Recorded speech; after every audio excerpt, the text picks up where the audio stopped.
We don't need a microphone. You can hear me all right, can you? Yes. Thumbs up. You're a bit lonely on the Red Seat service. Anyway, welcome to everybody. Thank you for coming. I hope you find it worthwhile. There's some new members here today, as well as membership, shall I call them professionals. But I'd like to welcome the new members, and you will be hearing from them. This is mine. So Barry is going to talk to us, John is going to talk to us, Nikki somewhere is going to talk to us, and I'd also like to welcome Ishi from the new Peterborough Club. He's not going to talk to us this time, he may well do in the future because he's got some fantastic ideas about rebuilding the club in Peterborough and ideas that will benefit Rotary not just in Peterborough but wider in the district. Right, can I just say to those who speak, please keep to the time schedule if you can. So if you allow 6 minutes or 9 minutes, I've allowed myself, or 10 minutes, which most people will be doing, please keep to that. Introduce yourself briefly. I don't want your CV at this stage, thanks. And when you've finished, or tonight, if you haven't already, could you let me have a copy of what you said? Because I will be circulating the various presentations to all the members who are here today. Okay? So very briefly, why are we here today? Where is and why are we in membership? What's the point of what we're doing? Well, we're here to share our experiences with you, share best practice, talk about successes, to help, to support, but above all, to inspire. So? Because who's here now? Right, is that any better? That's fine. Yeah, okay. Okay, well, what is it? Yes, we're here to help and support and encourage you in your membership endeavours, but above all, we're here to inspire. And that's what I'd like to feel we can do in this brief session, this brief breakout session. Inspire each of you here to go out all fired up and actually start building, rebuilding membership. We know it's drifted, we know we've been losing members. I don't want to bore you with facts and figures but the time is for people with passion and enthusiasm to go back to the clubs and start doing things positively and constructively. I specifically would like to talk briefly about the Rotary of tomorrow, because we have Rotary today, but we need to change and we need to embrace the Rotary of tomorrow. And I'm just going to make one or two suggestions as to what the Rotary of tomorrow actually might look like. So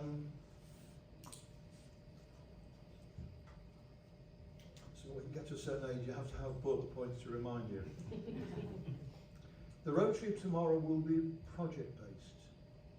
We'll be doing things. We won't be sitting in meetings, having meals and so on. We're out there doing things. Remember that. Project-based. We have members of all ages. Regrettably, most of our clubs are full of elderly people like yours truly.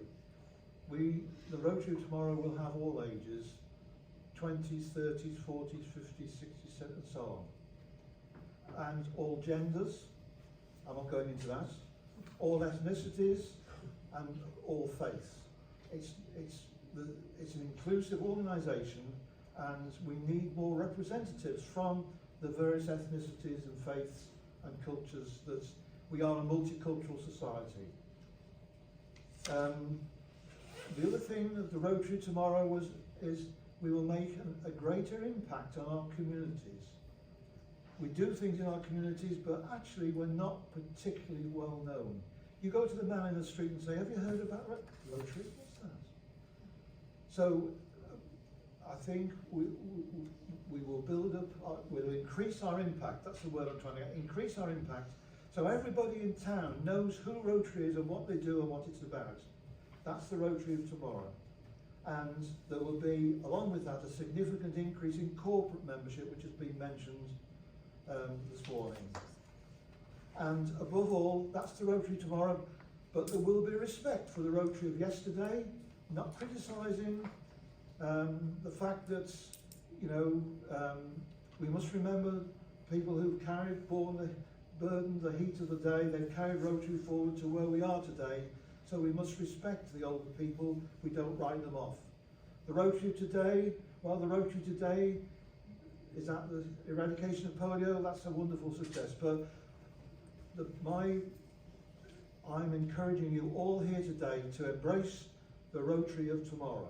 It's different, it's vibrant, it's fresh, it's new. Let's embrace the Rotary of tomorrow. Now, the next thing, that's all I've got to say, by the way, for the time being. I'll conclude, I always like to have the last word. It's probably better than the first word. So I'm going to be followed now, I think, by a new member from Ramsey, who's very brief. Now, I've actually asked 4 new members to speak, and the reason is, we need to know why members join us and why a large number don't stay with us. So I've got 4 new members who are going to tell us why they joined, what they like about their clubs, and what they don't like. We need to learn how to retain, and retention of members is a big thing. It's actually a big thing in the Rotary of tomorrow as well. Members won't be just coming and going. Members will come and stay because they love what we're doing and being part of it. So, John Austin from Ramsey. You got 3 minutes, sir. Well, the note said I've got 4, so I was going to over with No, well, try 3.5. no car statement on my ear for 4 minutes. My name's John Austin, as you've just heard, and I was inducted to Rotary in Ramsey back in January this year, 2024.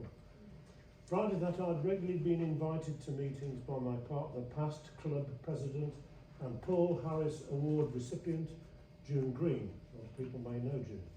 She was the first female member of the club, and she was the first female president of the club. So on these visits, I was made to feel very welcome. I found everybody very friendly. They did know my name and said hello to me the next time they saw me. It was good. Ramsey is an inclusive club and expects and accepts both male and female members, and meets on Tuesday evenings every week for a sit-down meal. This is not new. The pattern of our meetings is such that after a meal on the first Tuesday, the various committees formally meet, and the second Tuesday is a speaker night. The third night is a club council and business, and the fourth Tuesday is generally a social evening. And in the event of there being a fifth Tuesday, which I think there are about 4 in the year, the meeting is often held in a different location. Normally, we have our place in the golf club.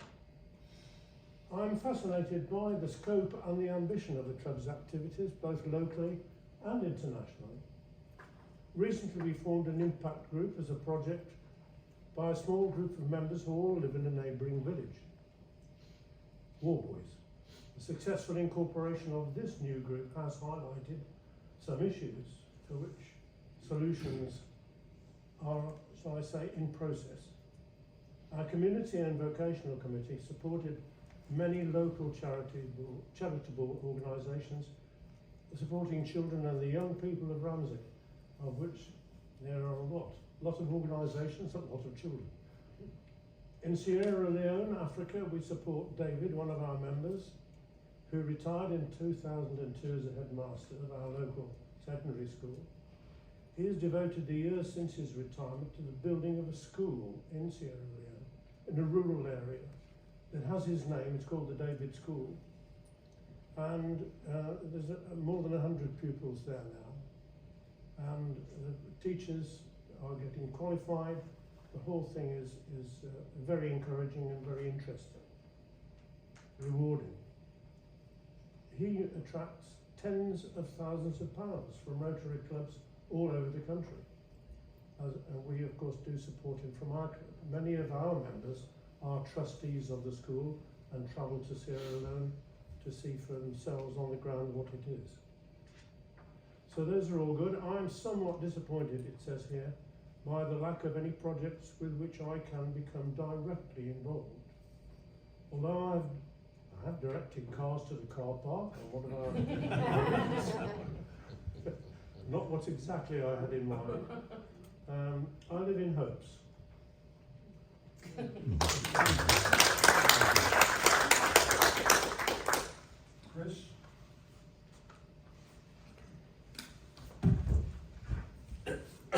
Just while Chris is coming to the table, that's the sort of thing we need to pick up on, what John just said. Chris, Thank you. from Grantham. Thank you very much. Well, I'm Chris Lowe. I'm from Grantham Club. I joined just over 18 months ago. I was introduced to the club by my other half, Karen Caldwell, who has been involved in Rotary since the mid-1980s, and basically has opened up a number of clubs as well as acting as our secretary at the moment. That's the reason that I joined Rotary. I didn't know about Rotary at all until I sort of got introduced to it. My family had been involved more in Round Table, and I was given the directive by my parents never to get involved with Freemasonry. So I didn't.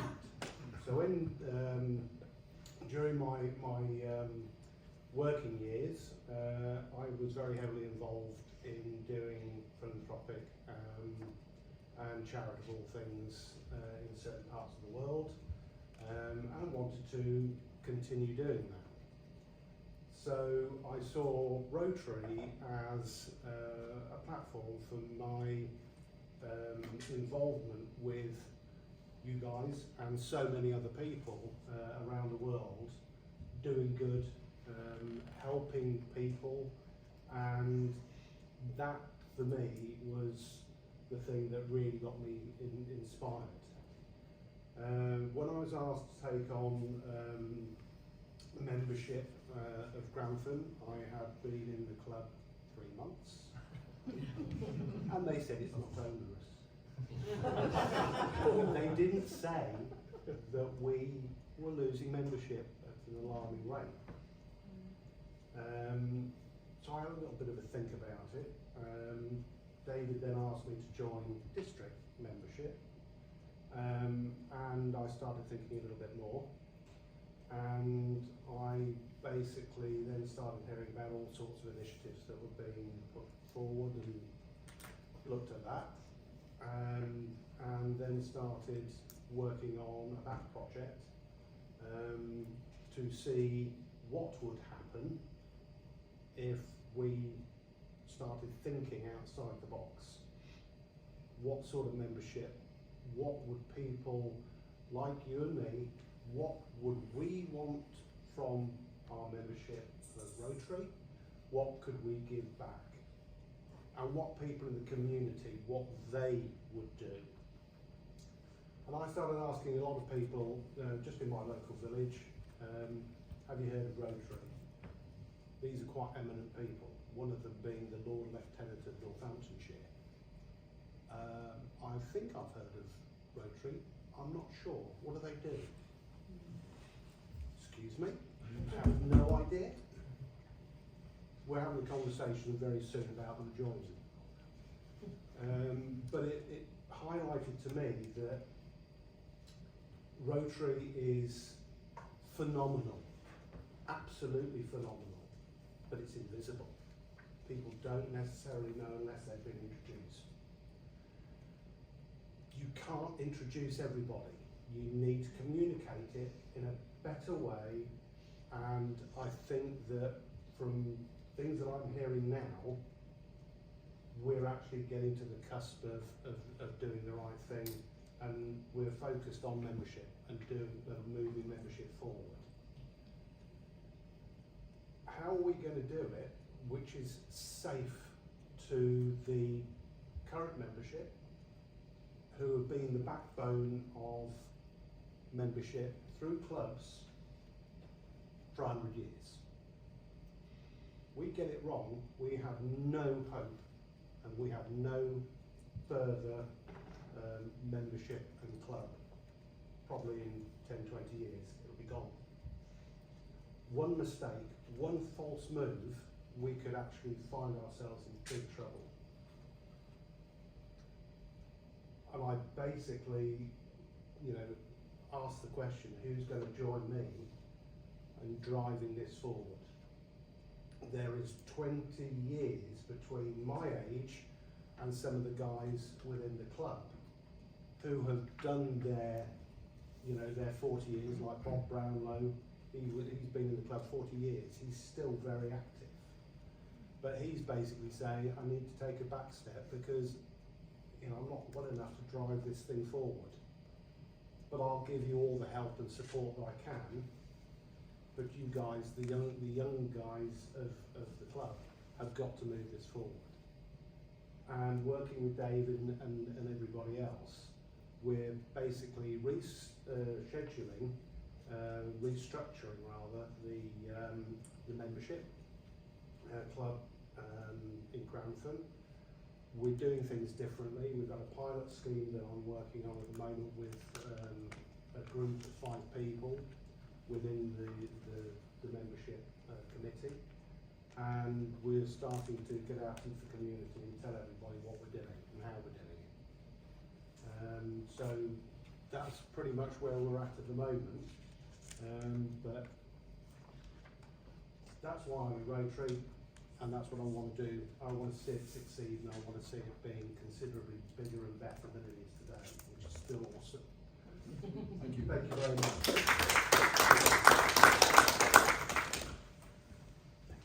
Are we allowed to ask questions? Yes. The lady there that wanted to. So, Chris, Yeah. can I talk to you at some point? I'm membership granting for Stephen. We need to Yes, get we do. together. We do. Anton. Sorry, I'm the chap that's walking around with this. It's like a timer, so when I stand up, it means the time's nearly up, and I'm timing myself as well. So, yeah, my name's Anton Rodolphus. I chair membership and retention in the Rotary Club of Royston in Northamptonshire. Few apologies for the start. You're going to hear the F and the C word from me. So if you've heard me speak before, you know what's coming. And something that we've just heard, very, very interestingly, Chris, the first C word, communication. Improve it. It has to improve for all of us in all our clubs, the way we do things, the way we portray ourselves, the way we portray the club. As a nation, we're losing the art of verbal communication. We know it's true. I've got something on here that I can send you a message now. I don't even need to look at you, see it or anything. It's actually crap. It's brilliant at the same time. Well done. Tick. Okay, I've been asked to talk about club health check and membership. Why? Just throw your views now. Why do we need a health check? Come on, answer, please. I've recently become a member in the last 12 months. I'm a member at Stamford. It meets at the middle of the day, which suits me down to the ground because I work in the evenings. Why do we need a health check? We need a health check Thank because you. every single member is old and every single member is white. You're right. When I joined about 7 years ago, our club was male, pale, and stale. And that's not disrespecting the previous people, but that's what we were. You know, and I'm not politically correct, as you'll hear. C word, correct. But that's what we were. And sometimes that sums Rotary up. And I'm not trying to beat about the bush here, but I'm not here to actually talk about membership. It's more about the health check. But you're right. So we need a health check because we need to change what we're doing. If you go onto the Rotary website, you can download something called the Club Health Check. And by the way, I didn't say something at the start that I meant to say. What I'm going to tell you now are my personal views. They're not the views of David, of Steve, of David Kendrick, or anybody else. This is Anton's view of what we've done in our club. So if they shoot me, they will. I think this is a little bit wordy. Has anybody seen this, by the way? Yeah. There's some shaking of the heads. There's 12 pages of it. I lost the will to live after about page 2 because I think, from the point of view of a health check, I think we know as club members when things need to be done. You know, you might hear moaning and groaning. And there is a question I have is, who should conduct the health check? Who should do it in the club? Because if you're quite a small club, you sort of know your mates that are in there, don't you? And if you're going to talk about something that needs to be changed, it might be a little bit painful to Fred or Bill because they've always done it that way. And I think that's quite difficult, but you kind of know why you need to do the health check. It's a bit like going to the doctors. You're self-medicating at this point in the Rotary Club because you're doing it with your friends and they're the people. But I think it's a good idea. We have 5 questions in our health check in our club, 5 questions only. And I'm only interested really in the answers to one of them, which is, what don't you like about our club? And people are really brutally honest, and I love that. I offer them anonymity every time. And the first time I did it, I did it for 12 people. We have about just over 40 in our club now. First time I did it, nobody wanted anonymity. They said, no, put my name against it. I don't care. That's what I think about it, and that's what you need. You need good, honest feedback, I think, from a club, if that's what you're going to do. Because what it's going to do is force you, and that is the word, that's an F word, by the way, it's going to force you to, another C word, change, because that's what most clubs need. We have to change, and we've heard it already we've heard it. We have to change what we do, what we look like, how we portray ourselves to the people outside and inside of the club as well. It isn't just about the great unwashed out there, it's about us as a group of people. When I do the health check, I explain honestly, face to face, verbally, why we're doing it, the people that I've chosen. So I don't just send them an email saying, can you please fill in this questionnaire? I explain why we're doing it. And for me, the other F word that comes in is feedback. I think if you do a health check, call it what you will, we call it a survey. If you do that, you owe it to the people that have taken the time to fill it in and to answer the questions. You owe it to them so that you can feedback what you do. And please, if you do choose to do this, please, don't just look at it once, a couple of weeks after it's all been done. Keep going back, keep looking at it, and keep feeding back to the people. You know, when the lady or gentleman says, the chairs are too hard, well, you might not get the location to change the chairs. But when they say, you know, what would be great if we could do this, and you actually do that in 6 months' time, feed that back to her and say, look, that's what we did. You asked for it, that's what we did. And I think the feedback part is so, so important. And I'll put here, remember to ask the difficult questions. Don't ask the easy questions. You know, do you like the wallpaper in the place we meet in? Yes or no? You know, you want to know what is not right with the club as much as you want to know what's right with the club. And it's very difficult for people sometimes to give true and honest answers. In a way, we try to bring that out of them. And the other thing I would say is, just looking at the clock, always thank the members for taking part. Make sure that you just say thank you to them. But as I said, feed back to them what you found on there. I mean, David has a copy of our 5 questionnaire health check. If you want it, ask him for it, he'll send it to you. All the answers are there as well. Not the right answers, but the true answers. So you can, you know, use it, abuse it, do what you like if you want to use it. But what I would say is, if all of us don't do something, nothing will change in our clubs. Nothing. And I'm a change management consultant, that's my job. I have a proper job. Not Rotary job, but I have a proper job. So I spend time getting people to change and getting them used to change and how they speak to themselves within the club and how they speak to the people outside of their business and things like that. So I use that a little bit in what I do. But, you know, I would say if you do nothing today, nothing else after today, think about doing a health check, and even better than that, do it. Because it will benefit the club in some way. Don't be frightened of the answers. And going back to the C word again, if your communication is pretty good within the club, I find that health check is hardly necessary because you're hearing all the time, you're talking to people and hopefully they're saying to you, actually I do like this, I don't like this, I don't want to sit next to him or her. You know, if you can bring that out of people, it's like an ongoing health check, that's the way we look at it. So I actually do it once a year. I pick members that are relatively new. And the first one I did, I didn't go to the old brigade because I thought, no, I don't want to do that. But then the second one I did. So I did about a 50-50. So people who joined us in the past year and some people have been with us for 30 years. And it's really interesting what comes in. It's really interesting. So as I say, do it. Whether you do this or not, I don't know. But there are some really interesting questions on there that you might want to then bring out of here and do something within the club. And I'm sure the likes of David or Steve might come round and help with that. So, you know, as I said, and you've got to put up with me for 2 more presentations today. So as I say, if you don't do anything else other than that, think about doing that and change what is happening in the club for the better. I'm done. That was less than 9 minutes. Chris, do you want to say something before Jane speaks? This Jane, I mean. Okay, yes. Yeah, I'm speaking. 30 seconds. Too many James, 30 absolutely. seconds. I think this is, all the sessions are important today.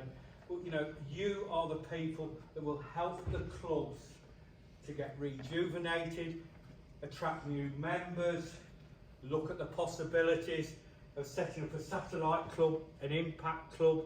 There are many, many options. Don't do this journey on your own. Use David, use Steve, and I know Moira at 12 o'clock will be telling you about something that's going to start in my year, end in hers, and that's about a Rotary Membership Roadshow. So, can I just add, thank you all very much for giving up your time this morning to join us here at Loughborough. Thank you.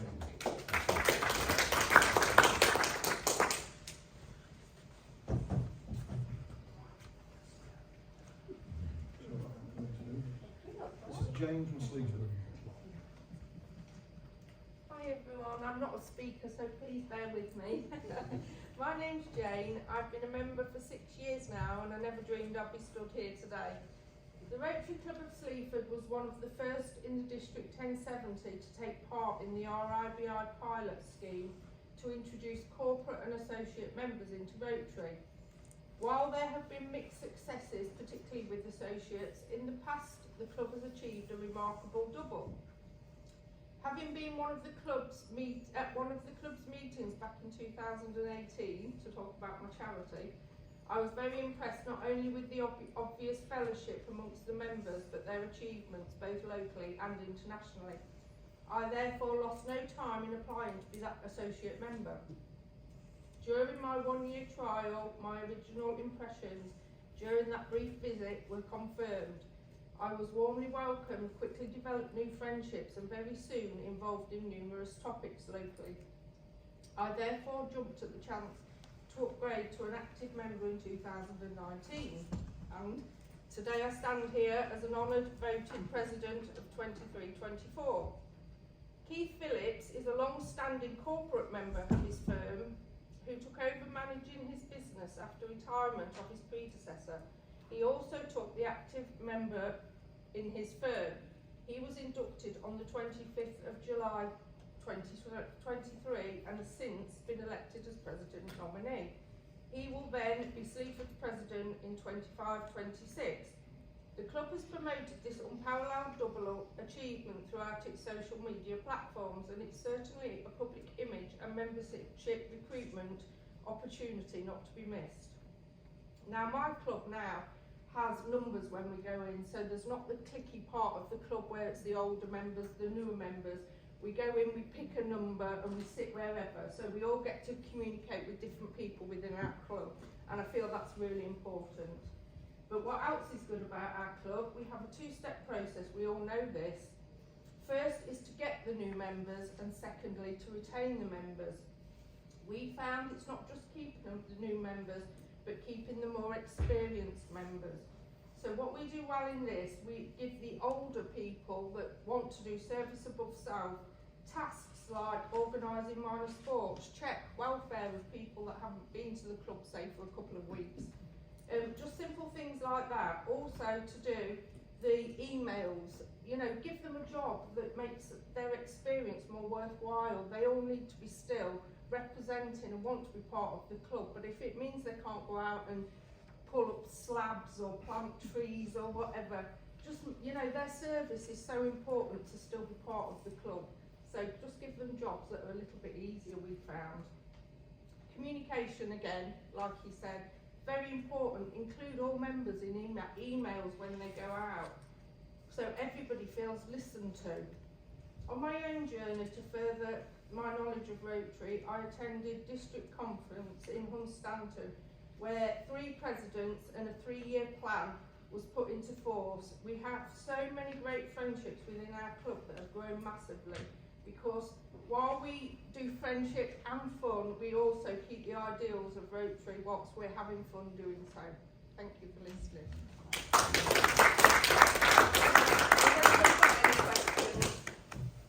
Just one. Be very careful with older members and elderly members. I should be president of our club. It'll be the 4th time I've been president, just before my 81st birthday. I would hate to think that all I could do is sit there doing. Oh no. But be aware of how active a lot of older people are as well. Absolutely, I totally understand that. We had members that felt that their time was up in Rotary when I joined, and I felt it very sad, so I made the calls.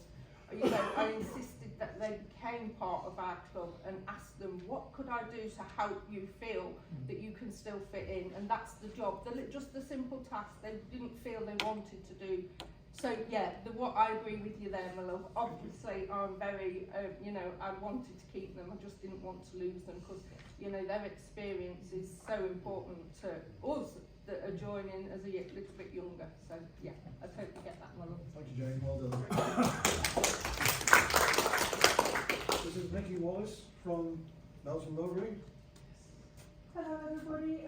I first started coming to Rotary in December and probably joined up earlier this year at Melton.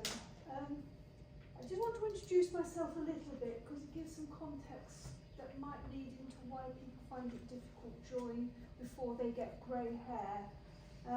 I've just retired as a physician, working initially in the NHS for many, many years, and then developing cancer drugs in the pharmaceutical industry.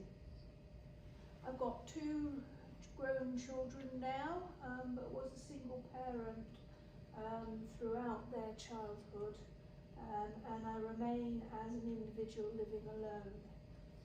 And these really factor into some of the things for my selection of why I wanted to join Rotary, which is what David asked me to talk about. I first heard about Rotary when I was a relatively young parent from a woman I met who had a baby the same age, whose family were multi-generational Rotarians going through the different age group clubs. And they were heavily involved. I couldn't join at the time because I was single parenting. When I became older, I looked to joining when I moved to the States to broaden my social circle. But again, I didn't have the time in my corporate job to commit to Rotary on a regular basis. So really then I also encouraged my dad to go to Rotary in Stamford, which he did for a number of years, and he told me more about it. So finally, when I came to planning retirement, and I'd just moved back from working in America, didn't really have any social circle about me, was thinking about how I was going to build meaningful things to do during my retirement, I revisited Rotary, and this time was able to, in my mind, fulfill the, you know, have the time capacity to become fully involved. I joined, like most people, really to do meaningful work in the community, but also interested in Rotary because of the international and larger project dimension. So it was a little more than perhaps going and working in a local charity shop, which actually I'd be very happy to do, but it would be primarily a female cohort, and I have a cohort of female friends in the village that I live. So another attraction of Rotary was that it was mixed gender, and you know, I've worked with mixed genders for 40 plus years. I didn't want to sort of hive off into an all-female environment. And another thing when I approached David was that really impressed me and swung me coming, I was looking at Lions clubs too, at Rotary, was the speed of David's response. You know, I wrote to him in an email in the morning, and by the evening when I was checking emails again, he'd got back to me.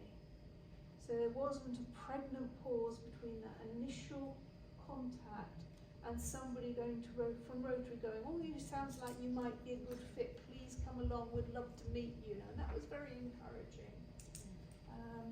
So I won't go through the sort of, well, I will very quickly list the things. David asked me to discuss what I liked and didn't like about the club. And so I'll read the list of likes. It's the format of the meeting. I enjoy conversing and eating with people. The welcome that was given to me as a new member, the allocation of my mentor, and the sort of annual flow of activities that you could step into. But some of those were double-headed sword, really, or double-headed snake or whatever, because they also morph into things where I think Rotary in our club was, you know, perhaps a little stagnant, or was it male and stale. There's a fixed programme of activities, but some of it may need a little modernising. I think the talent show for youth is a great idea, but when it's sort of become really 80% of people coming from one drama school of the candidates in it, then it's lost. It's lost. It's not drawing people from right across Melton and firing people, all the children up to enter. It's become a bit exclusive and probably not really following the same values as it was set up to do, which was to give everybody that opportunity. I found some difficulty in breaking into some of the social circles. There's a corner of one of the tables in the meeting that is almost impenetrable, and actually that's, you know, giving seating numbers. Perhaps our club should try it once a month to get people to share it up. Don't upset people by introducing it every week, but perhaps once a month it might add, or once every couple of months it might add a little bit. I did have a little problem with the social attitudes of some of the elderly male members. I'm being completely frank, there were a number of anecdotes told that were a little misogynist. But I mentioned it to David and to Phil, and it was dealt with immediately, which I think is really responsive and encourages you to stay even if you have stumbled across something on the way. I do find some difficulty in finding out about all the good stuff that Rotary does. You know the tiers of the organisation. How do you navigate around? How do you see what's on offer outside your club? That's a bit difficult, or perhaps some sort of introductory session for new members every 6 months might help with that. And I also found it a little bit Melton-centric. I live in one of the villages outside, but it's very Melton focused, and how do we extend into some of the villages? And we were talking this morning about taking the cardiac care thing to our local village hall. It gives a time to talk about Melton Rotary to people, but it also gives, you know, the opportunity to train the people on the village to use this wonderful new CPR machine that the village saved up for. So thank you very much, and I'm sure I already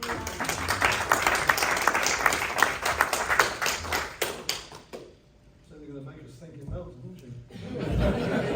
Well done, Nikki, thank you very much. And it's Barry. Here we are, there. From Rushton Chicheley, is that right? That's correct. You were recommended to us, so don't disappoint. We are running I suppose that's because I invited Chris Knight to speak, didn't it? But anyway, Barry from Ramsey. Barry from Rushton Chicheley. There's a certain light that emanates from all of you here. It's a difference. Not everyone. Not everyone is open, that everyone is doing for the community. You shine, you have a light, this emanates from simple aurora around you. And that's what attracts people to you. I was attracted when I was in Waitrose, and it was Poppy Day, or Poppy Week, and David Kendrick was selling poppies. And I worked 50 years, I've been in Africa for 50 years, in 14 countries in Africa, and I've seen Rotary in action, in real action, making change, making big differences for people, for children, polio, hospitals, schools, community buildings, water, very important. All of those people have this awe over, and that's why people join the Rotary. That's why they need this community spirit to join it and to be part of it. People want to be able to make a difference, and that's what well, the things that I find maybe a little entrepreneur, and I think more like an entrepreneur. I think things as far as fundraising, a little too slow, a little too small. Thinking small, and I'm not used to that.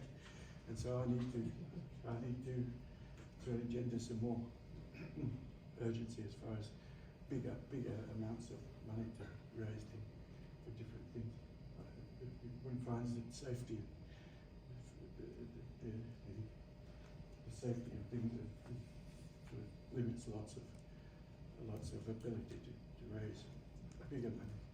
But I think there is, and that's where I think I fit in, and that's where what attracts me to you, but because of the way that you shine and show what can be done. Thank you.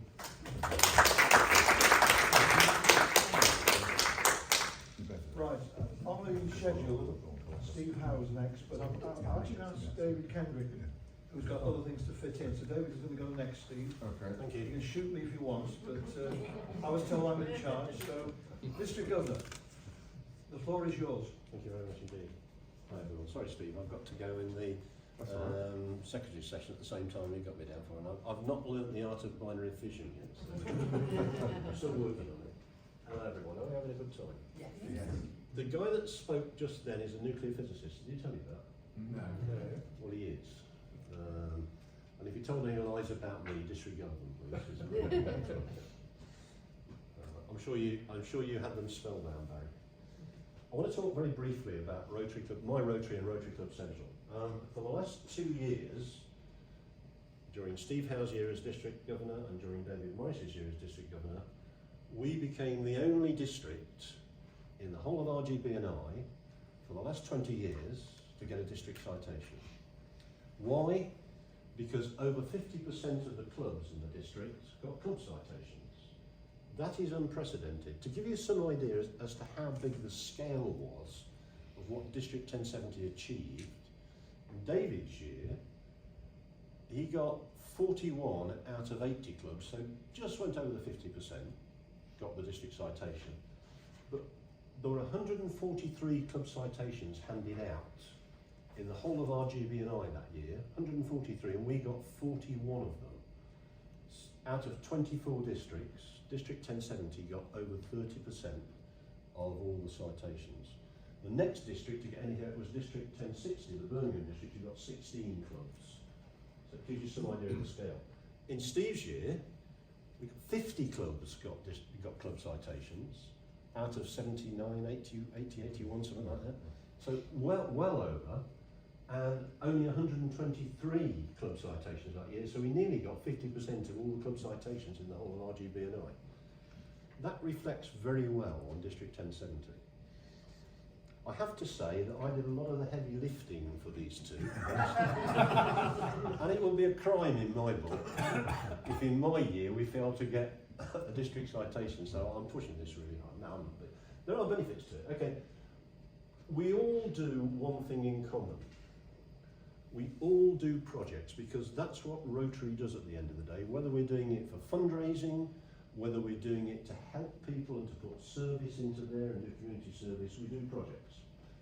And to do projects, we've got to do them with some degree, even though we're all amateurs and we're all volunteers, we've got to do them with some degree of professionalism. The worst thing any Rotarian can do to another Rotarian is to waste their time, because time is a precious commodity. Time is something you never ever get back again. You give it freely, you don't loan it, and you never get it back. So, in order to do effective project management, it's really important on presidents, on leaders, on secretaries, and treasurers, and project managers within clubs, that they make sure that they follow some basic rules. And one of the rules is keep a record of what you do and make sure you get some sort of adequate return for it. And if you don't, consider very seriously not doing it again. Because the worst thing you can do is to say to somebody, year on year on year, go down to Waitrose with this bucket and shake it, spend 8 hours down there, and come back with £5. On the other hand, if somebody goes down to Waitrose with a bucket, shakes it and comes back with £2,000, that's a different matter altogether. So make sure that when you look at the holy trinity of project management, which is cost, time and quality of output, that you've got some way of recording that. Now, one of the reasons I love Rotary Club Central so much, well I did until this year, one of the reasons I loved it so much was because it is a perfectly adequate project management tool. It allowed you to look at projects and say how much time you spent on it, how much effort you put into it, how much money you got back from it, not only in terms of how much you fundraised, but how much community benefit you gave to people. So for instance, if we took the minimum wage of £11 an hour, whatever it is now, and said, we spent, when COVID was on, the 5 clubs in my area spent 1,600 hours marshalling at the Nen Valley Surgery.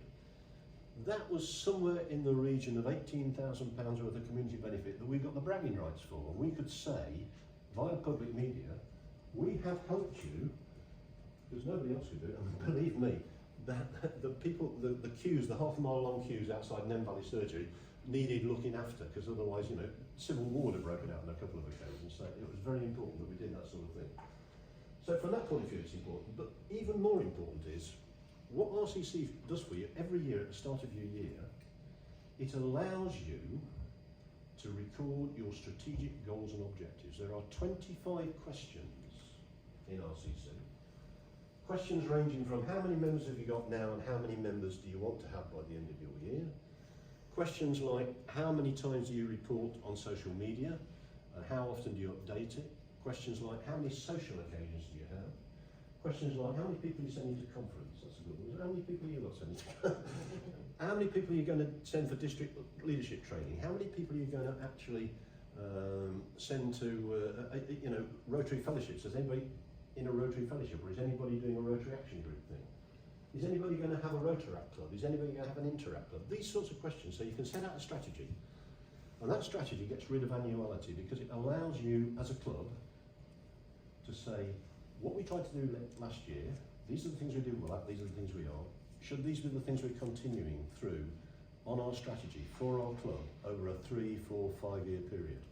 It's really, really important that we get rid of this horrible thing called annuality, and we don't get people coming in every year and changing all the rules. At district level, we've tried very hard, haven't we, Moira, to make sure. I've never made a decision this year that Chris Knight, Moira have not said, yeah, okay, we can live with that when we're going to be DG and we'll take it forward. And I think that should happen at club level as well. We shouldn't get into this sort of, well, I can do things better, I don't want to do that. It should be agreed, and this is a tool that allows you to do that. It allows you to look at what are important to you and to set a strategy, and by simply doing that, you've already ticked one of the boxes in the thing, because you've got yourself a strategy document, and you're doing that. So, my plea to everybody is, and especially because I'm going to be contacting people, I think at the moment we've got 12 or 13 clubs that have already gone over the finishing line and have got their citations already. And when I was looking through it the other day, I saw about another 20, 25 that had started, that had set themselves goals and objectives and were halfway there or 3/4 of the way there, and they just need a little nudge. So I'll be getting hold of them, and I'll be saying to them, would you like me to walk it through with you and get you to the point where we know that you've got over the finishing line? I'm not trying to interfere, I'm trying to help. One important thing I would say to everybody though is, the one thing we tend to do in terms of getting this whole thing completed and big tick in the box, we tend to forget giving money to foundation, giving money to End Polio Now. We tend to leave this, a lot of clubs do, till right at the end of the year. And then by the time they get in to want to do it, sometimes miss the deadline, because you need to make sure you've got it in at least a fortnight, you know, middle of June at the very latest. So we've probably got 3 weeks to get any monies in that people have made it a tick, but haven't actually put it in yet. This is one of the things that automatically records. I can't fudge that in any way. There's a number of things we have to do in looking at this as well, where we have to be sensible about it and saying, you know, if you are over ambitious with some of your objectives at the beginning of the year, and through no fault of your own, something happens, take membership for instance. If you say, I've got 10 members, and I want to have 12 by the end of the year, but because you're an ageing club, 3 of them are called to higher service during the course of the year, there's not a lot you can do about that, to be honest. However, what you can do in RCC is amend your target and take those 3 off, because you only wanted to make 2 extra members. You can't take into account the fact that 3 might die. So you can bring that target down from 12 to 9 and hopefully still make it, if you see what I mean. As long as you're ethical about it, and as long as you use common sense and you're honest about it, that's fine. Any questions on Rotary Club Central? Yes, Mr. Keach. You are the reason why I'm a Rotarian. Sorry? You are the reason why I'm a Rotarian. I can't hear a word he's saying. You're the reason He's a Rotarian. Oh yeah, you told me that before. it don't get you any cuter. There's a man who's now at DG, he was president. He was there in Waitrose selling coffee. I'm good at selling things in Waitrose. You asked me why anyone wants to be a Rotary member, and it's the light that comes from you.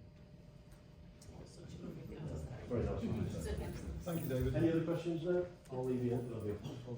Thanks very much. Thank you, everybody. Steve, some things get better for keeping. Yes. I sincerely hope so. Right, you're going to start doing some work now. Right, membership types. We're going to talk about membership. That's why we're all here. So what I'd like.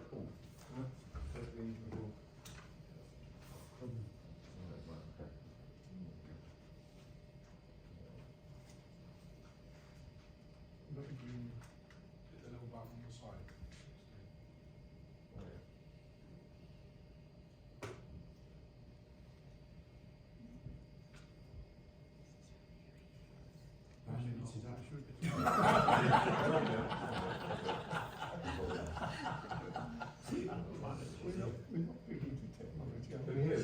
Good. All right. Okay. Excellent. That's being inclusive, you see. That's what it's all about. So, who can tell me the different ways of getting people into Rotary? Hands up. Anyone? Personal invitation. Yes, that's a personal invitation is one. Advertising on Facebook. Yes, that's another one. So just getting them in as well. It's hooking them in. The local community rag adverts. Yeah, absolutely. Yes, definitely. In Toaster we have a magazine called Toaster Town Crier, which the Town Council produces about 4 times a year. And Rotary Club Toaster, it's almost Rotary Club a Toaster magazine actually, to be quite honest. But it's great, and it advertises Rotary, so it's always a big thing there. Satellite clubs. Anybody know what a satellite club is?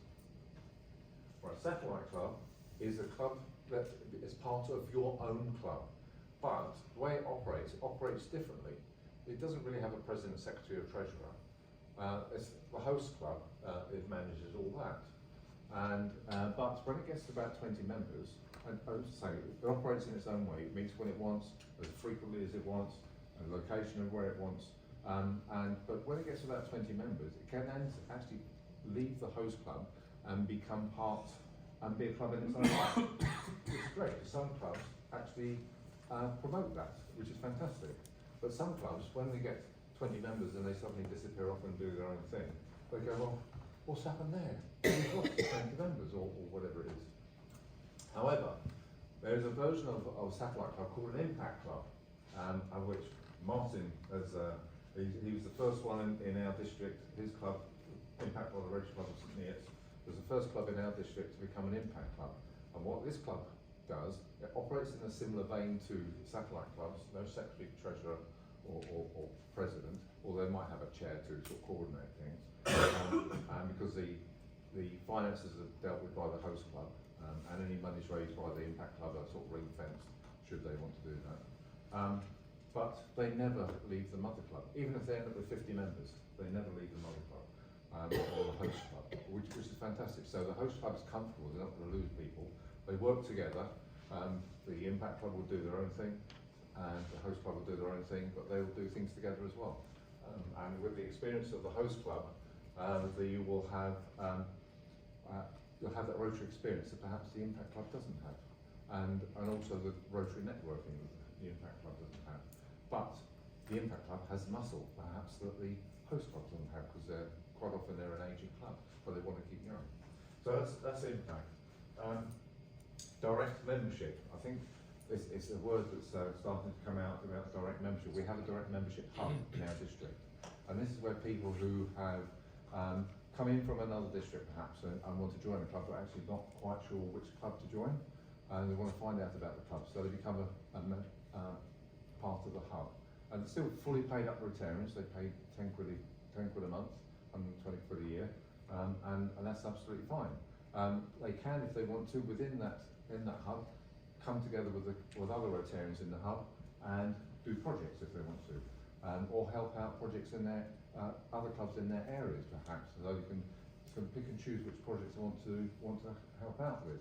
Which is why it's important that clubs actually put their projects up, that the plans for projects coming up on the district website, so people can have access to that and look at it. So that is direct membership hubs. In fact, we've had a couple of clubs in the last Rotary year who unfortunately closed, but members of those clubs actually joined the hub, but they wanted to carry on being Rotarians even though the club closed. So it's a good way of keeping Rotarians who might otherwise have left. Corporate membership. We heard about corporate membership, which I think is an important thing, and we will hear a little bit more about it in a minute, about what roadshow we're planning. But corporate membership is, as Chris alluded to, it's a way of getting businesses involved in your club. It's getting that connection and getting that networking, because they've got networks that we don't have. And as you think about Rotary, it started as a business networking club, really, and it's built up from there. It's got to wherever it is today. But I think sometimes we forget the business side of networking within Rotary, and I think it's important that we re-energise that. And he talked about the club up in Northumberland, and George Palmer Cooper, who is her club, and let's say 17 new members in 1 year, less than a year. So that's got to be worth looking at, isn't it, really? And because new clubs. Now, we always want to try and build new clubs. So would you welcome a new club in your area? Hands up, who would welcome a new club in their area? Well, that's fantastic, because you'll get some clubs saying, why do we need a new club? Those people can join our club. Well, if they wanted to join your club, they would have done by now. So, and that's not being disrespectful to the clubs, it's just being a case of, well, this is the situation. You know, if they meet on a lunchtime, Monday lunchtime, for example, and these people at work all the time, they might want to join an evening club or something like that, or a club that meets at a coffee shop on a Sunday morning or something like that. So there's those options available, and building a club means you're building a bigger Rotary within your town or area as well, which I think is important.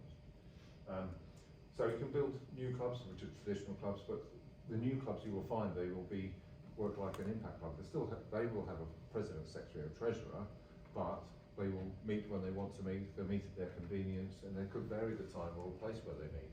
They might meet online, be an e-club, or they might mix it, doing face-to-face and doing online meetings as well. It's got to be at the convenience of the members. I know when I joined Rotary, it's a case of Rotary meets on a Thursday night, and that's, you know, it's 7:30 for 8 o'clock, didn't get home till 10:30 in the evening, and that was it. You know, 60% attendance, as someone mentioned before, and those were the rules. And I think that it's now changed. People don't have that kind of time available, and certainly the e-clubs that are formed in 2015, we got people in our club who would never have joined Rotary because it wasn't convenient at all. They couldn't do lunchtimes, couldn't do breakfast, couldn't do evenings, but they can do it from the comfort of their own armchair. They can get the kids home from school, get them fed, homework done, get them into bed. Now can do Rotary, and it makes life a lot easier. And for them, and I think that these are the people which we're targeting, and also happen to be younger, like some of the faces I can see here as well, which is great. Passport clubs is another thing. It's a club that I think actually physically meets together twice a year, but it's one of those things where you've had members from all over the district or all over an area, and they go help other clubs. The members of that club help other clubs as well, which is another way of doing it. And then there's cause-based clubs. So you can set up a new club, and they could be focused on the environment, or focus on helping the homeless, or whatever it might be. And it's whatever they want to do. And so there's a whole raft of things that you can do to get into Rotary, and I think that's really quite important. So those are the sort of membership types that and club types as well. I mean, have you any experience with these? Have you any knowledge of these now that I've sort of talked about them at all? Just about cause-based Yes. clubs, Steve.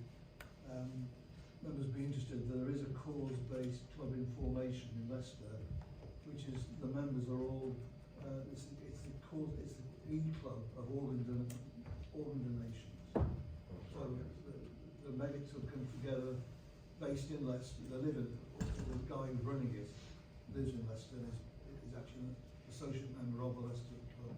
Yeah. But he's set up, it's got his new club in formation, which is for organ donors. Advanced education, and on the theory that nobody should lose their life because of an organ shortage in the world we live in. Yeah. Good. Yeah, Just an example. That's an example. And so there's nothing you can't do in Rotary. Yes. The lady who spoke earlier mentioned that she first became an associate member. What's an associate member? There's all this jargon. I've only recently become a member. There's all this jargon, and I haven't got a clue about any of it. Right. It's something that Rotary International introduced as a way of trying to get people into Rotary. An associate member is basically, to a certain extent, try before you buy. But you pay, I don't know, 35 quid, 40 quid for the year up front. But by the end of that Rotary year, you have to decide, is it for you or not? And the idea being is that, and what we have found, I know the Wellingborough Club is one club that have used it quite extensively, and they got a lot of their members as a result of being associates first. Then they've gone on and joined and become full paid up members of their Rotary Club. I think it's quite a successful way of doing it, and it is a good way. So if someone says, "Oh, I'm not sure," I'm not sure I've got the time, but actually people say that, but you end up making time. And I think, you know, and if you want someone to be in that position, quite often it's a busy person. If you want something done, ask a busy person. Absolutely. So And also for me, my little boy, like that lady said earlier, I didn't have a child, but I still had a under school age child, so it was impossible for me to go. But because I became an associate member, as soon as he started school, then I was able to become that full member. But it just gave me time to dip in and out as and when really that I could, and I thought it was a great incentive. Thanks, Steve. all right, We're okay. going to hear a bit more from you shortly. Yes, we will do. Yes. Remind me not to run out of time.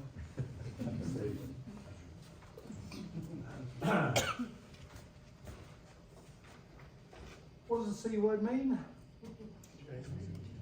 Communication. That was a really good point you made, and this is where I'm coming on to in mentoring. I'm going to talk a little bit about mentoring now. We're running a bit behind the time, so we'll go fairly quickly here. Rotary is full of jargon, isn't it? What does DG mean? You know, District 1070, where's that? And I think one of the things, it's a bit like your first day at work. You walk in on the first day and you don't know anybody. Nobody speaks to you because you're the new boy or girl. And when I joined, Rotary was a bit like that. I actually knew very few people. And this idea of mentoring, and I always think mentoring I think it's a posh word actually, it's a big word, you know, that we use.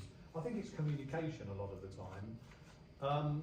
And what we try and do in our club, what we definitely do, we choose our mentors carefully. You do not want somebody with a lot of what I call negative baggage to be thinking about mentoring. You're all smiling and laughing because you know that person or those people, don't you? So you don't want that, because when Fred joins and he's new, he needs to be eased into Rotary, I think. And it's confusing. Rotary is a bloody confusing organisation.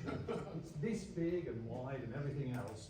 And I just think people need time. And it's a strange organisation, like a lot of membership clubs, in that you don't, when you go to work, you generally go, in the old days you went daily, you do something called working at home now. But you went daily, so you were used to people, you spoke to them, and you were shown how to do things, and the photocopier works like that. Rotary's weird. You sit down and meet for 2 or 3 hours, and then you perhaps don't see anybody for 2 more weeks. And if you miss that meeting, it becomes a month, and all of a sudden there's a gap. There's a big gap. And I think this is where mentoring is really important. And mentoring can be used in so many different ways. What we try to instill in people is, you know, when you have mentors, one of the things that we like to tell our mentors, and I actually tell myself, is that you've got 2 of these and 1 of these, and you kind of need to use them in the same ratio, because the new people will very often want information. They'll be asking you for information, and phrases like, I've told you once, and why don't you know it, do not go down well. Neither they should, because people need to learn, and people of all ages need to learn, and all abilities to take on information they need to learn. So what we try and do is to have, not a mentoring session, but an ongoing situation where we try and encourage for people to explain what they do. We had a chap who's here today called Mark Winfield, who is a Calvert ambassador. Some of our new members didn't know what Calvert was. So when Mark launched, he doesn't know what Calvert is, he's shaking his head. So when Mark launched into Calvert, somebody said, "What's that, Mark?" And he stopped and explained what it was. And many people have been in Rotary for many years, which is great, by the way. And we're going to talk about retention a bit. But because we've been in it for many years, sometimes we forget that Fred is quite new, and he's only been in for many minutes, and he doesn't know what all these fancy words mean. So we owe it to ourselves, I think, as a club, or as clubs, to think about that from time to time and ensure that our newer people that are joining or have joined are mentored in the right way. And mentoring and retention are so interwoven and interjoined that it doesn't bear thinking about. Because if you explain something to people once and then again, very often they'll take it on board and they'll know what you're saying. And you know, we're fairly lucky in our club, so we've got quite a few members, so we have quite a lot of different committees with lots of people. And sometimes they don't know. You know, A doesn't know what B is doing. And that's communication again, but it's part of the mentoring in a way, because you need to know what the environmental people are doing, because it sort of impacts on you as well. So I think that's so important that people have the ability. And when I went back to saying choose your mentors carefully, I think that is one of the most important things, because it has to be a positive message that comes out. You know, you don't want to hear that, oh goodness me, we've got that bloody chicken again, we had that the other week. You know, who cares? It's not relevant. But think about the positive parts of the club and how that can be imparted to the newer members. And for me, mentoring never stops. And it's a bit like I said earlier, if you have the right communication and people keep thinking about it at all times, you can be talking to the newer people and the not so new people, because there are people that have been in for some time who are in need of mentoring. We all are, by the way, all of us, certainly in Rotary and in most of what we do. So I'm going to stop there because I've got, oh no I'm not, I'm too early. Any questions on mentoring? Is it appropriate to ask at this point, what is Calvert? I don't have time to tell you just now, but I will speak to you later. It's a project. Yeah, there's the I mean, we will talk about later, seriously. And in fact, I'll introduce you to Mark Winfield, who's our Calvert ambassador. But don't give him half an hour because you'll be here for 3 hours. There are a lot of people here who are indicating that they don't know what Calvert is. I know. Can we just say Calvert Trust, and you will find details online about Calvert Trust. That's one way that you can actually find out. And whilst I know that not all Rotarians are involved in Calvert, that's clear, it comes back to communication again, because there should be a message somewhere going out about Calvert. Sorry? Not this year. I'm slightly messed up this year, hasn't it? You mentioned communication, and I think this is extraordinarily relevant. And I think what is also particularly relevant in clubs, particularly smaller clubs, and we were 29 once and now we're down to 14 after 25 years. But we have, instead of having, as we used to have, fining people for so-called misdemeanours, one of our presidents said, I don't like that idea. Let's do grumpy pounds and happy pounds. Right? So everybody, we go around after dinner, everybody has to provide something that's grumpy or happy. But what that brings about is not only a little bit towards the charity account, but it brings about we know who people are. And then you support them and help them, and it becomes a close relationship between people. And that's what drives the club. I think you might think about doing that. Yeah, and that things like that also lead very, very nicely into retention, which we'll talk about in a while. Because retention, again, people need a reason to stay with the Rotary Club that they've joined, whether they've just joined or they joined a year ago. So anything like that, which I call it embracing the members. They need a reason to join, we've heard about that. They need a reason to stay, and anything that where you can get them together, if you like, and keep them together is, I think, really important. And just the final thing on mentoring, it's not a bad idea if you're talking to a relatively newcomer, perhaps somebody who's been in there for 3 or 4 months. If you are, quote, mentoring them, it's not a bad idea at that time to sort of bring into the conversation, well, do you know anybody else who might like to join our Rotary Club? You know, a gentle introduction or a gentle arm twist, that's not quite like that. But just to bring that into a conversation, it's the C word again. Thank you, David. I'm done.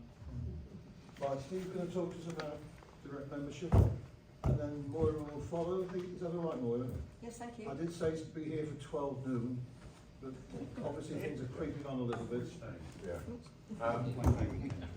Thank you, David. I did mention about direct membership before. Does anybody have any particular questions about direct membership? Can you just refresh what it actually is? Yes, yes, I haven't quite understood. Yeah, so what direct membership is so the idea being is that to get people who want to be part of Rotary but don't necessarily want to, there's a number of things, might not want to necessarily become part of a club, but they want to be in Rotary and have the Rotary experience and do service and be part of the Rotary family in some way, shape or form. But it also gives them opportunity to, if they want to, have, have a look at the clubs in their area and see which club they might want to join, for example. So they can sort of, to a certain extent, a little bit associate, so that they're trying different clubs.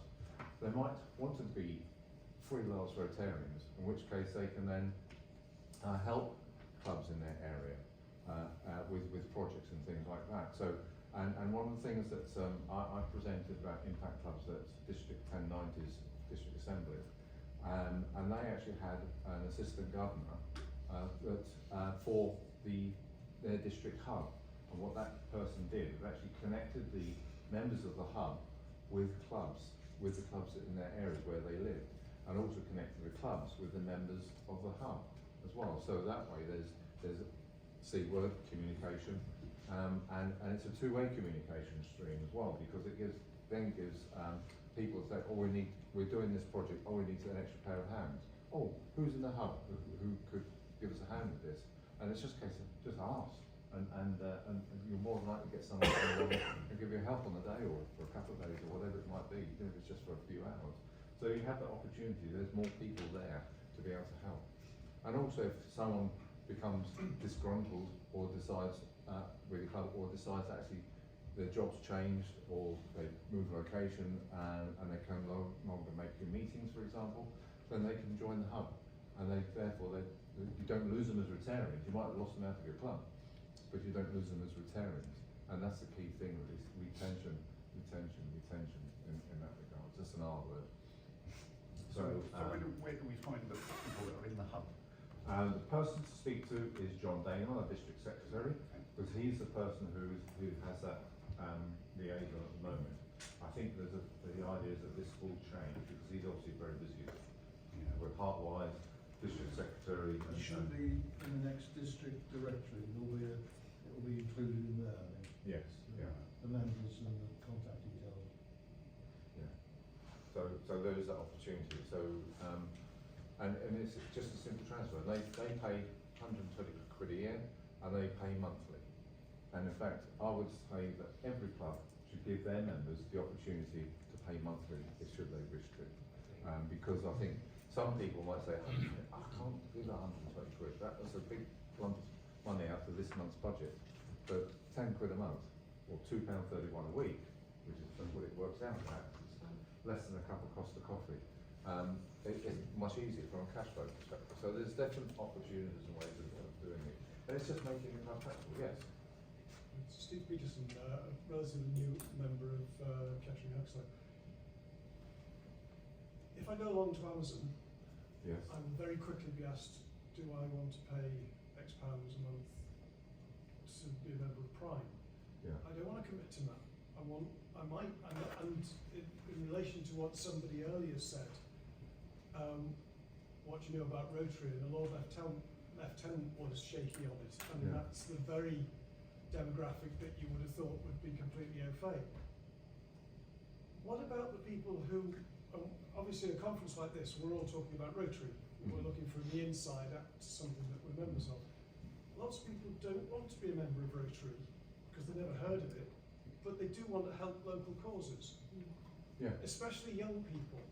So what about a non-Prime membership where you don't pay anything, but you are part of the register? You perhaps take an induction session that tells you something about the values and expectations within that umbrella, and you are there to be called up as manpower for projects in any of the clubs that are within range of you. Yeah. And that would be something that young people could fit into their lives. Yes. Many people out there are looking to help with service, but certainly aren't looking for membership of a Grace Toasts. Well, first of all, forget Grace and Toast. I mean,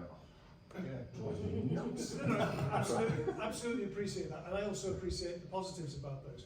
But the point is, they're foreign to a lot of people. Yeah.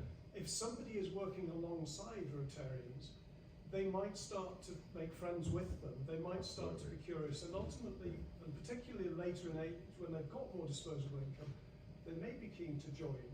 Yes.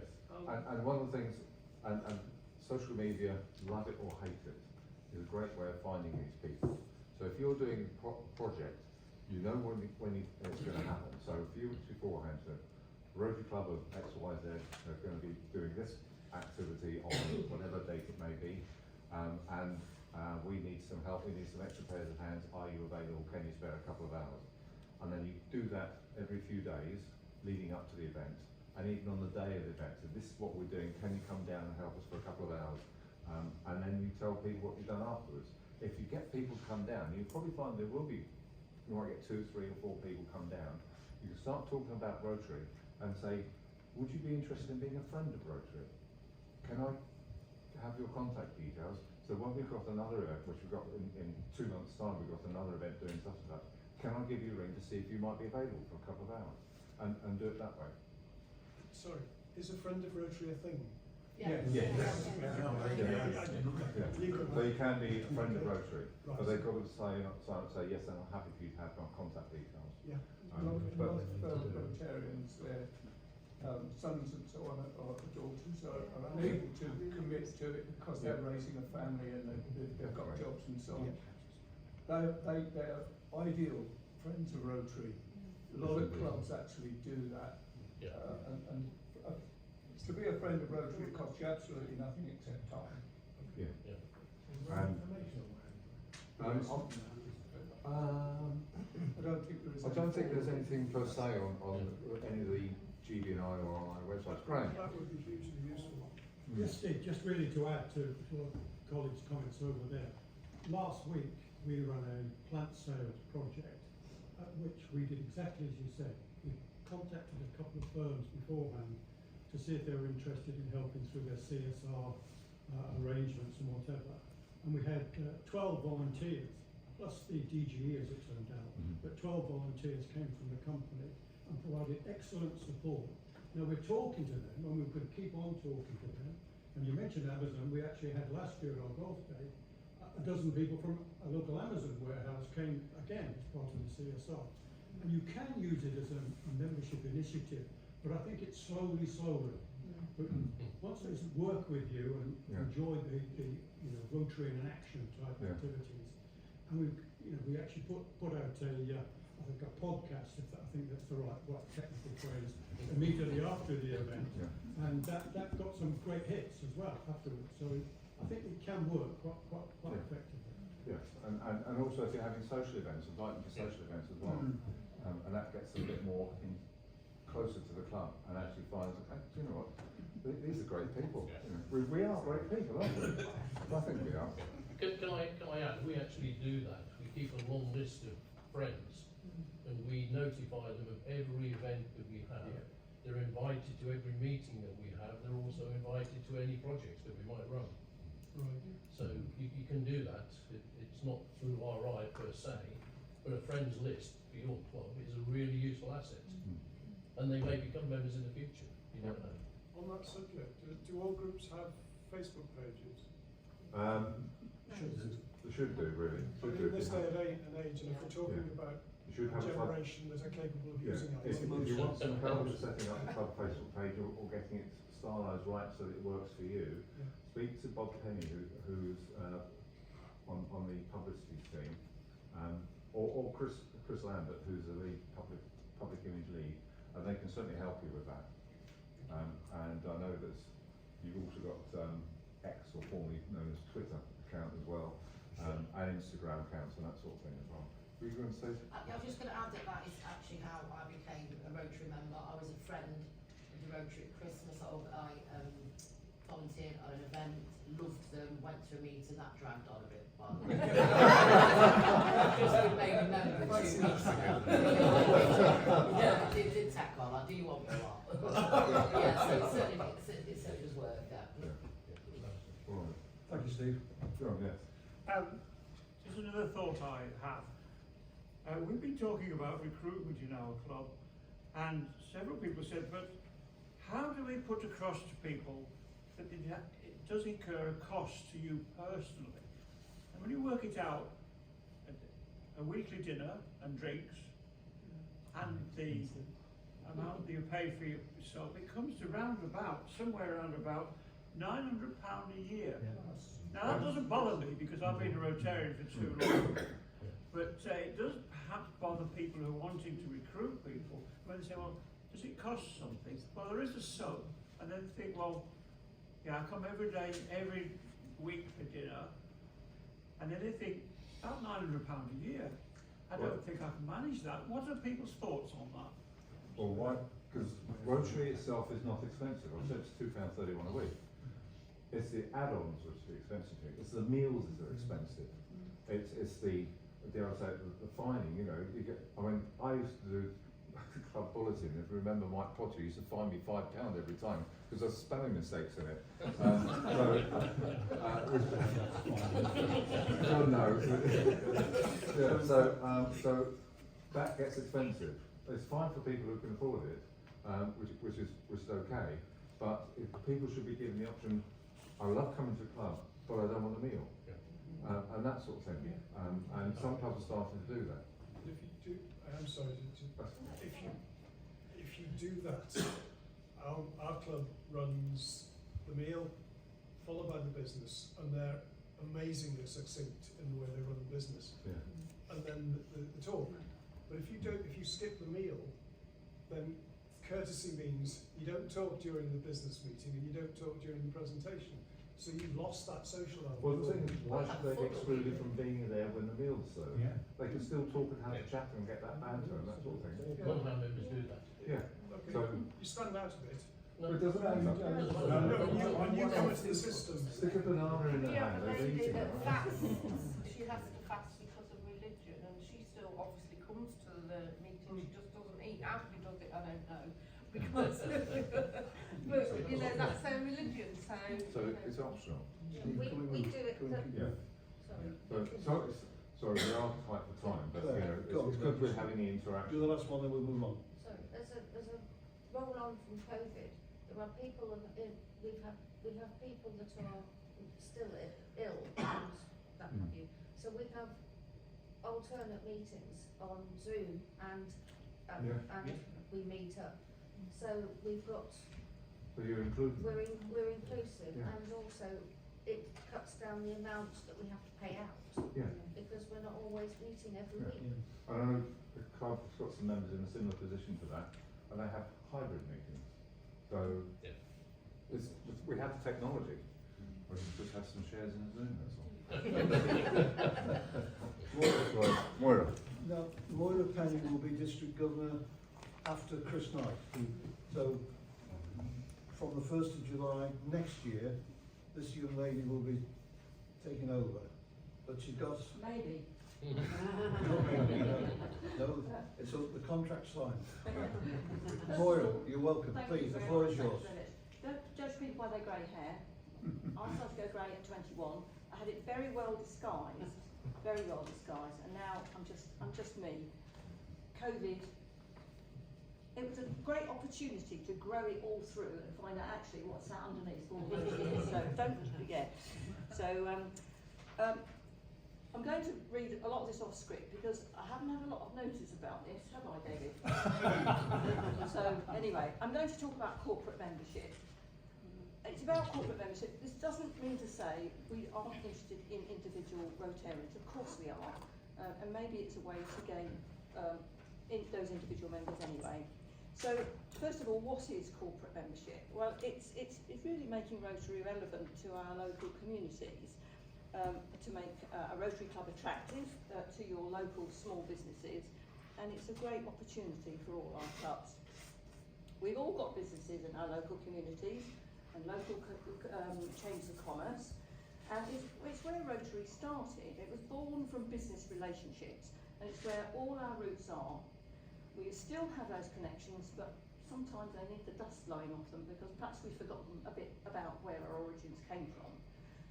So we need a strategy to attract different types of business, looking at well-known and respected businesses nearby. We know who they are, we need to involve those businesses, and perhaps we might need to make a membership package for them. This will help increase our membership. It will expand the network that we have, and also we talked about visibility. Our visibility in the communities.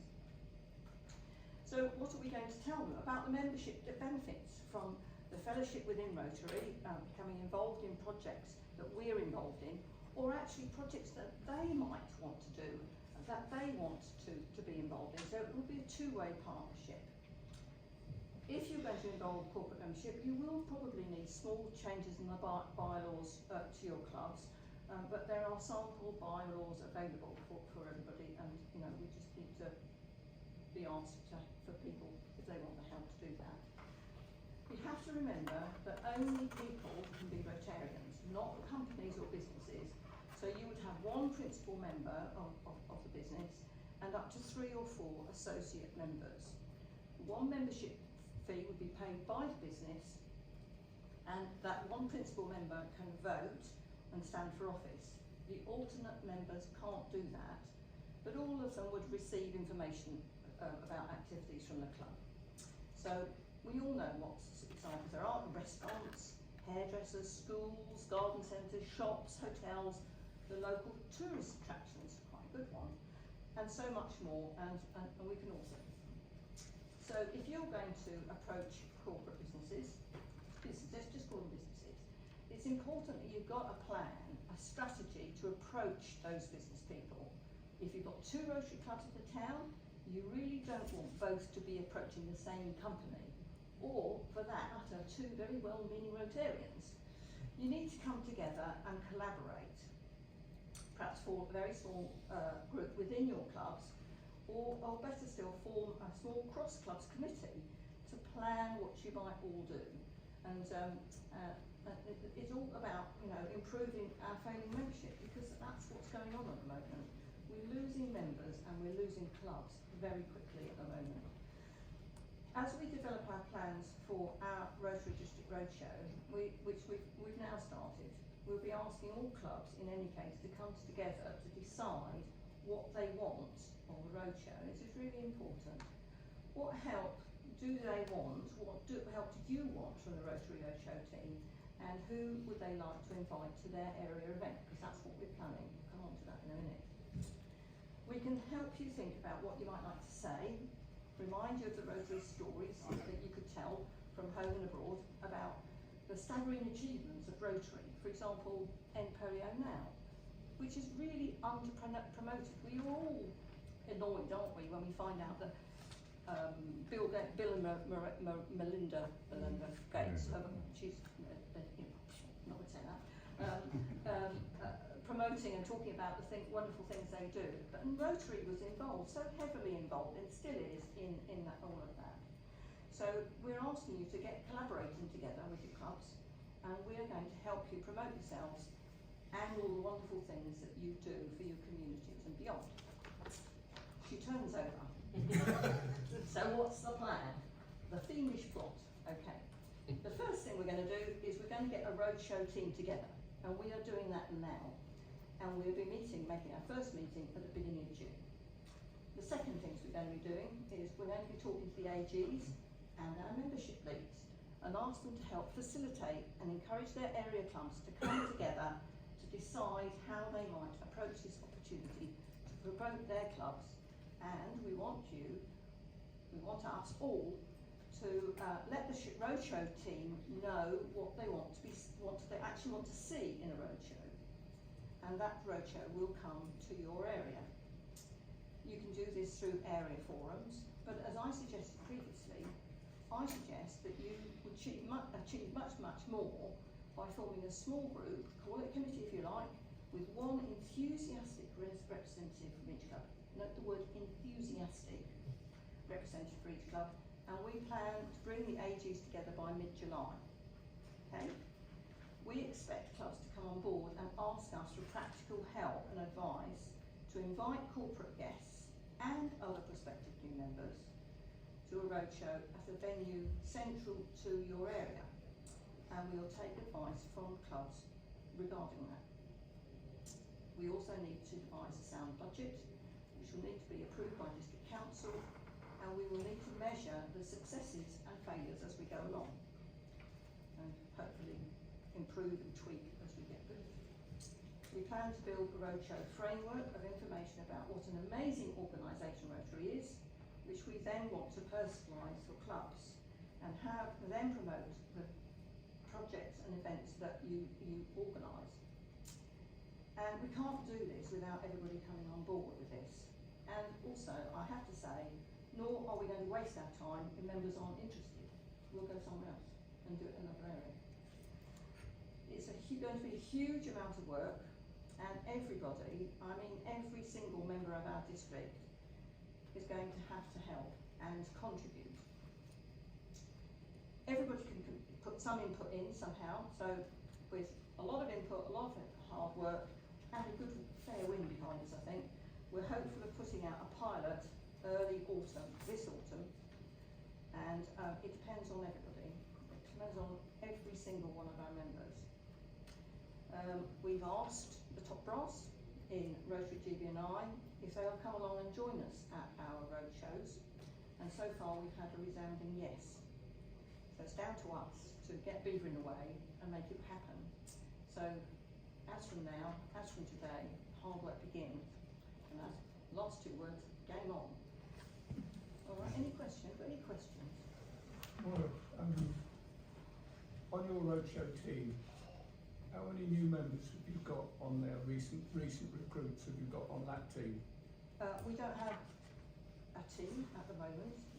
We are hoping to have a small number to begin with of people, very small, because we want to write a package, if you like, and then we'll bring people in as we go along, as we see the need.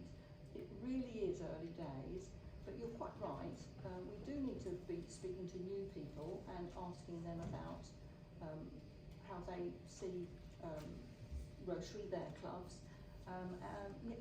Yes, we're happy to invite new members. Yeah, so I would ask people, if you're interested in becoming part of the team, please do contact myself or Moira, and we'll take your names, because as I say, we want to get a meeting in June to kick things off really, and to start, one, to get to know the strengths of the team, but also to give a direction. We know roughly what we're going to be doing and how it's going to happen, but there's obviously some lot of detail that needs to be put in there. So please do get in contact with us. The reason I ask the question is very simple. I've been in Rotary for just short of 30 years.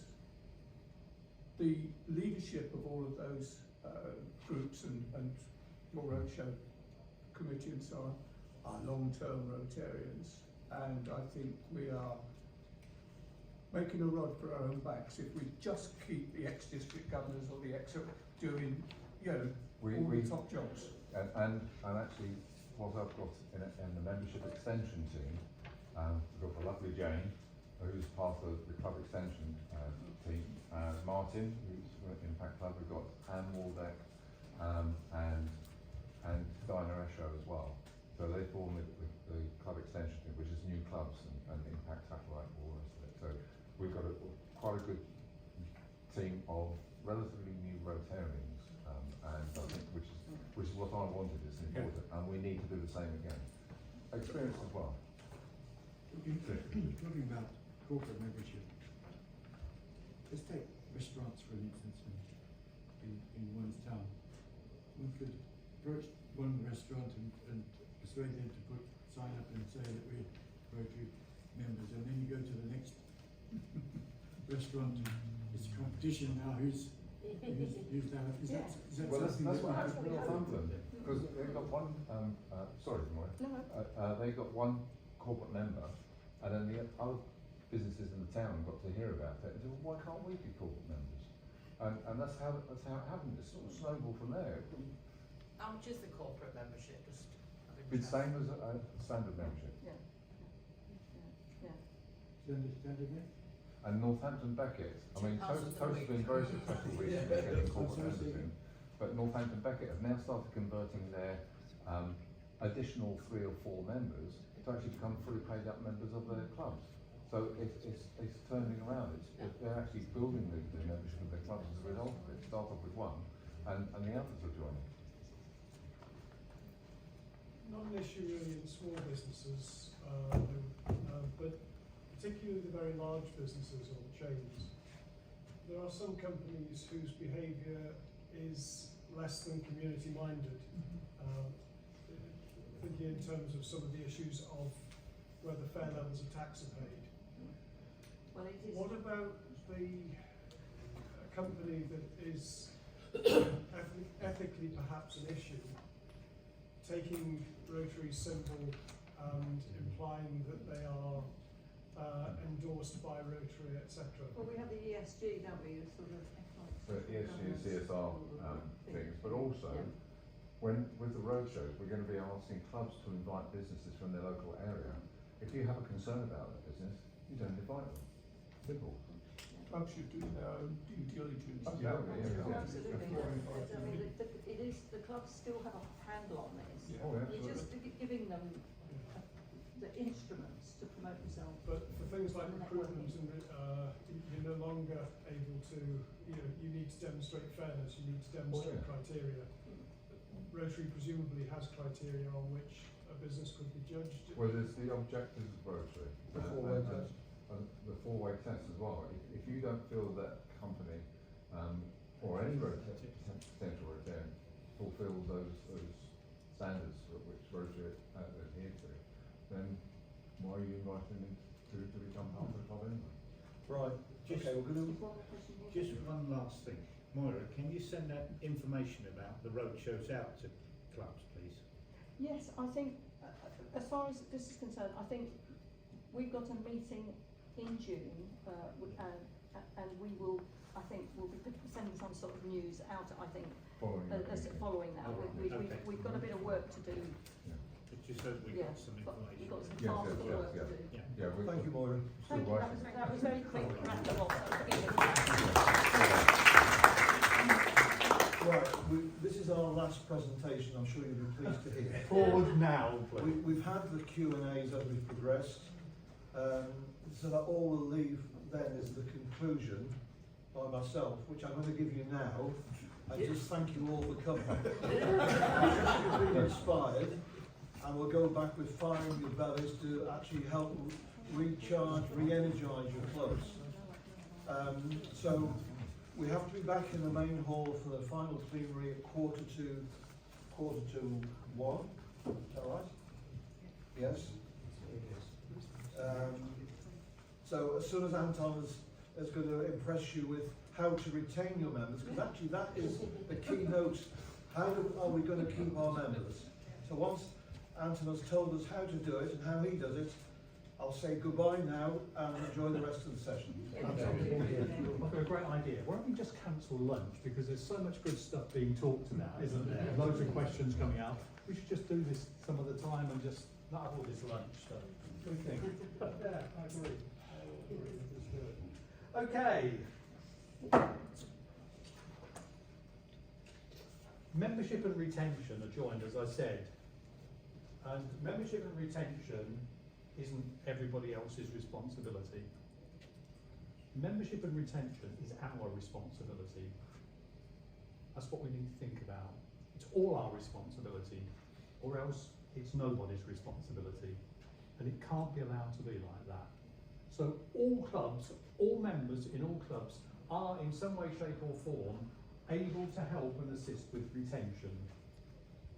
I'm not going to use the C word very much, but it still keeps coming back to that, because for me, retention, we try and think about retention before members join. You know, get them in, but keep them. And that's what retention is, keeping them in. And actually, just tell me then, why should people stay in a Rotary Club? Give me 2 or 3 one-word answers. Go on, why should they stay? It's a family. Good word, family. Fun. We're on the F word, I promised you that, didn't I? Fun and family, friendship, flexibility, enjoyment. You've got to keep, why do people keep going back to the same shop? Because there's a benefit in some way to them to go back. So if we are going to retain the members in our club, you've got to keep them in, but there has to be a reason for them to stay. And I know, as I said, what I'm sharing with you today is only our personal view of how we do it. I am not some kind of Rotary saviour. I'm what I think I am some of the time. I'm not, and I don't want to be. But this is how we've experienced it in our club. We've been really lucky. We've lost 2 people over the past year. We've got 12 new members and 2 have gone.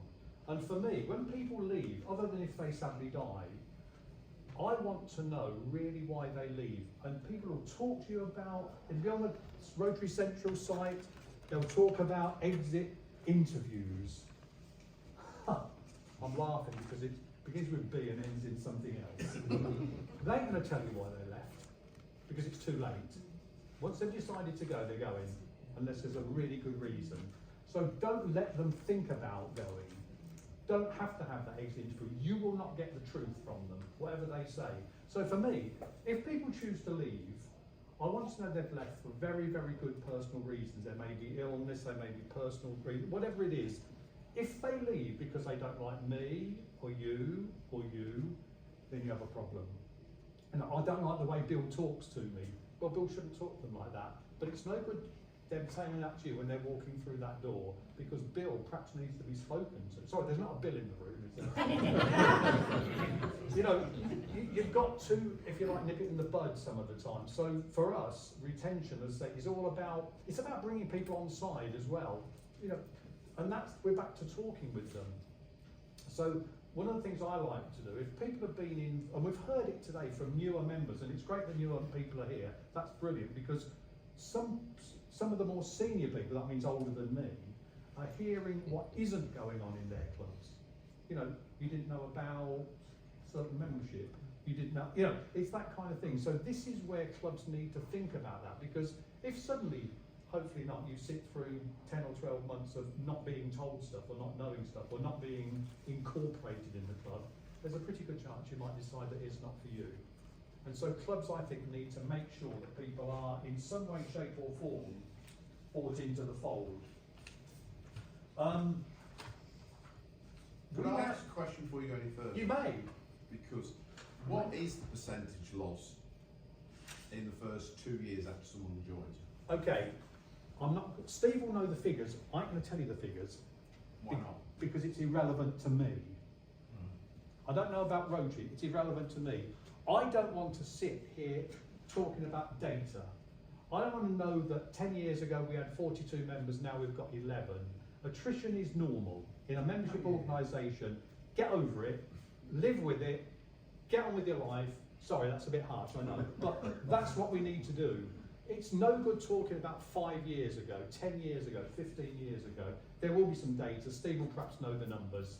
I think it's so many leave after 2 to 3 years or something. I don't take it now. We also like to ensure people know that we care about them. So it might be illness, bereavement, or whatever it is. I think there's a personality sometimes that needs to be brought out within clubs, within all clubs. Let people know you care.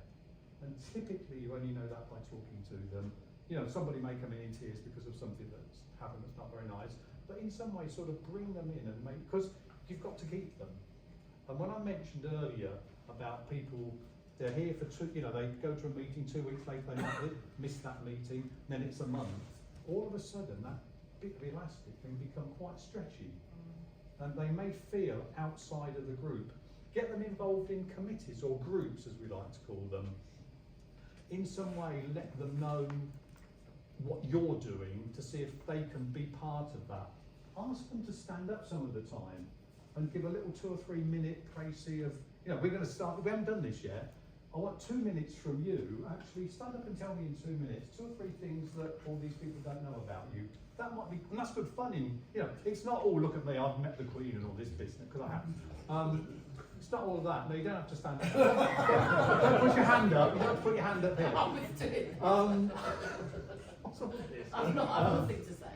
But no, things like that. And this is about incorporating, bringing people together and making it, F word again, fun to be in. And fun. Yeah. Can I make a point about retention? The reason I've stayed in Rotary as long as I have and enjoyed it as much as I have is that I've visited other clubs on many occasions and dare I say conference and whatever else, but I've visited the clubs. I know so many Rotarians from all over the 1070 and beyond. And when I come to a meeting like this, you're meeting other members of the family, old friends and so on. I would urge any newer member here, if you want to know what Rotary is all about, visit the other clubs as well, and you may see some things that make your club look even better. Yeah, and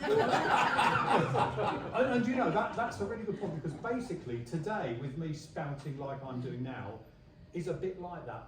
Perhaps you'll hear things that will make your club even better. So go and try them. If you're very new, you can't just walk in and say, Anton suggested this, why don't we do this? But talk to your president or whoever it might be in the club, or the person that got you into the club, and perhaps suggest doing new things. I mean, that's part of what David calls an action plan when people leave us today. I mean, I've got to know, I'm going to have to read this here. Ensure all speakers are aware of their time limit, brackets, I can't tell you the number of times we've all yawned when a 20-minute presentation morphs into a 45-minute session of pain and yawning. That doesn't feel good. You know, whether it's, I don't care if it's newer members or established members. So try and sort of, in some way, it's a bit like putting your club into a mixer, isn't it? And mixing it up and see what comes out. And just try all these things, or try anything at all. I mean, one of the things going back to communication, and I never get this, and I'm not very good at it. When people can't come to the meetings, and if they miss something, tell them about it. Somebody should be responsible to going out to the people who weren't there because they were holiday ill or whatever, and make sure they're aware. Because again, going back to the meeting, if you meet every 2 weeks, which is what we do, go and make sure they know about it, because we forget. We know about it. You know, I was there at the meeting. I know what was said. Well, Bill, poor Bill, he's getting some stick today. He wasn't there because he was with his sick wife or on holiday in Seville, which is where I'm going to be tomorrow. Not with my sick wife, but in Seville. Well, we put it up on your club website or your Facebook page, what the speaker was about. Yeah. Communication. Get it out there. We are very fortunate. Our secretary sends out a newsletter every single week, and it tells you. It doesn't just praise you what the speaker has said. It actually tells us what. Yeah, that's a really, really good idea to do that. So in conclusion, because we've got to go now, one more question, then we'll finish. Yeah, retention. Keep them in, but give them a reason to stay. Last question. More of a statement or a suggestion. Last statement. Actually, Anton. Last suggestion. And I apologise if you mentioned it earlier. I was That's actually in the other half, the PI bit first, to see, because they linked to membership very much, and I hope I could bring the two together.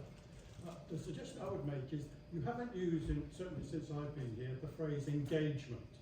And to me, actually, engagement is the key phrase, because it's about listening and talking to new members.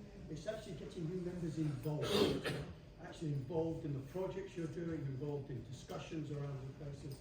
So if there's one word I would suggest, and it certainly worked well in a couple of clubs I've been in, and others I've been working with as an assistant governor, is engagement. Focus very much on keeping people alive and working within the club.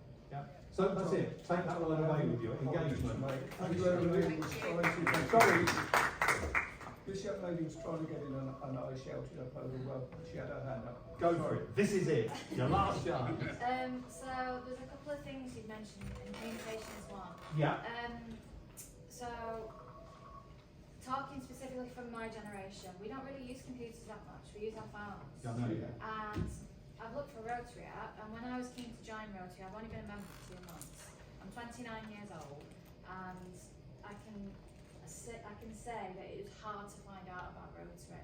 It was hard to research, it was hard to find stuff out. And I was really keen to join because I'm a teacher, I'm a careers advisor at the school, and the only reason I know about Rotary is because a Rotarian is my enterprise advisor.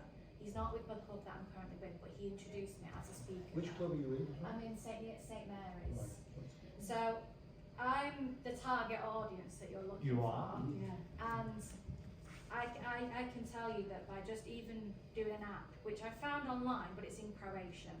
I've got the apps on my phone. Yeah, so if it was things like, you know, when you're doing promoting, there's a QR code, you're getting a different demographic. Yeah, you're absolutely right. Steve may well be able to help you on that. I think it'd be worth you getting together with the public image people as well, because that's actually a whole nother presentation. But you know, our last two members are 33 and 34, and I'm getting the same discussion with them. So a really relevant point. Thank you for raising it.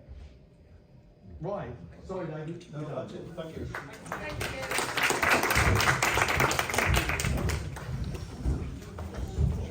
Now we have to run. I think I upset Paul.